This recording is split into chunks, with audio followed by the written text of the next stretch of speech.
This is a step-by-step process of how you can turn the lower-end rares in your Magic collection into the kind of format staples and reserve list heat that you just never want to have to spend money on. Now, last week I did a whole video about using buy lists online to sell all the cards and basically the bulk you didn't want to try to turn those things into high-end Magic cards. But that was primarily stuff that had a market value of like $1, $1.50, or 80 cents. That's not really what we're talking about here.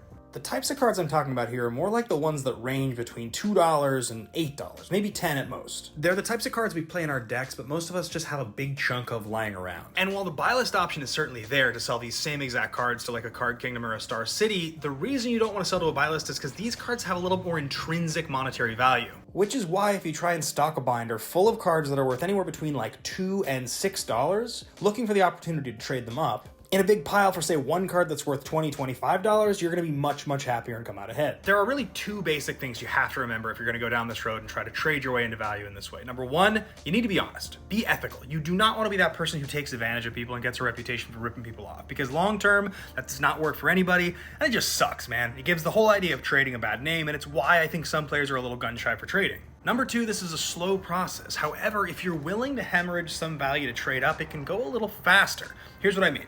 Because of the recent reprint of Shocklands and Ravnica Remastered, this Watery Grave, lightly played, is worth like maybe 12, 13, 14 bucks. Now, no matter how many times they get reprinted, Fetchlands and Shocklands always maintain some kind of a premium because all players want to play them. And most Magic players know this, they don't want to part with them. It's why staples are so safe to hold on to. Now, on the flip side, the stack's worth like 6, 12, 18, 21 or so dollars, maybe 22. But the Dreadbore and the Tyrant are less than $1 each, which means you're not getting much for those. And so it's really like $14 for $20. And personally, I'll take the 30% loss for the staple every time, because staples are staples, and I'm far more likely to play them than most of the cards in that stack. Now, I never recommend trading cards that you actually are going to play in your decks. I don't like pulling cards out of decks and trading them either. That's not the point. You won't find happiness doing that. Some players will always be concerned about reprints and trading for a $30 card that drops down to $5. That is a real concern, but as long as you focus on trading for staples, those cards don't have quite as volatile of a price structure.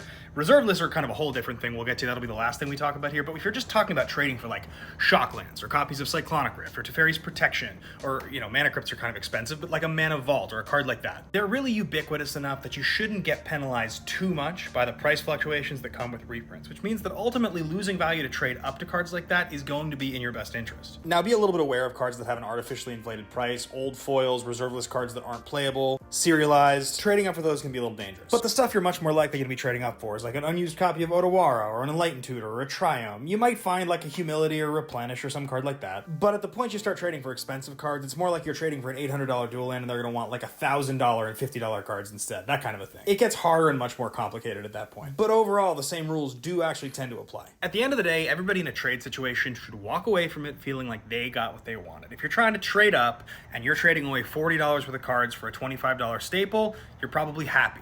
The person who traded that card away to you probably traded it because they didn't need it as much, and they're very happy to have picked up $15 on the trade. That's how it should work for everybody. Sometimes you're going to find yourself haggling over $1 or $2, but often those trades don't actually get done anyway. Anyway, those are my 2 cents. Let me know if you have any questions below. Leave them in the comments. Thanks for watching.